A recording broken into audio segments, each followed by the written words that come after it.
Hello everyone, and welcome back to Ways of the World, a brief global history with sources, as we continue our study of China and the world, East Asian connections. And today our focus will be on China and the Northern Nomads, a Chinese world order in the making. Alright, the tribute system in theory. Now, the Chinese understood themselves as the center of the world, quote-unquote Middle Kingdom, and they were far superior to the quote-unquote barbarian outsiders. They established the tribute system to manage their relations with non-Chinese peoples. Non-Chinese authorities must acknowledge Chinese superiority. And this tribute was then presented to the emperor, and they would receive trading privileges and quote-unquote bestowals in return, often worth more than the tribute. And the system apparently worked for centuries.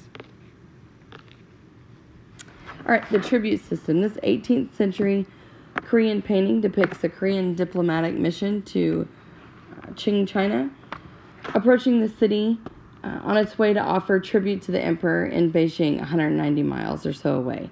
And such tribute missions offered opportunities for the Korean delegation to see something of China. According to diaries of Korean envoys, they categorized sites along the route to Beijing under such titles as historical, curiosity, or spectacle.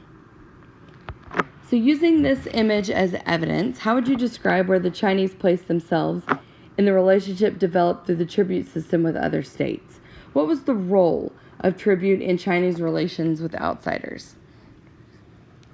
Well, China positions itself as the superior partner, right? The Middle Kingdom is the center of the world in its relationship with other states. And this is reflected in this image through the Korean diplomatic mission traveling to China, not vice versa. The Chinese required that tribute be given by foreigners in exchange for gifts from the emperor and for permission to trade within the empire.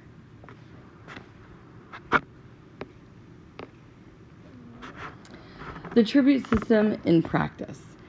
Now, the system was disguised in contradictory realities.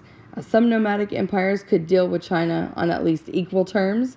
The Xiongnu Confederacy that was established around 200 BCE, and the Turkic empires of Mongolia were similar. The steppe nomads usually did not want to conquer and rule China. They preferred extortion, but the nomads moved in when the Chinese state broke down, and several steppe states took over parts of northern China. Cultural influence across an ecological frontier.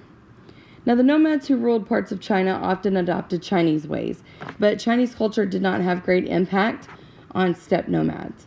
The pastoral societies retained their own cultural patterns, and most lived where Chinese-style agriculture was impossible.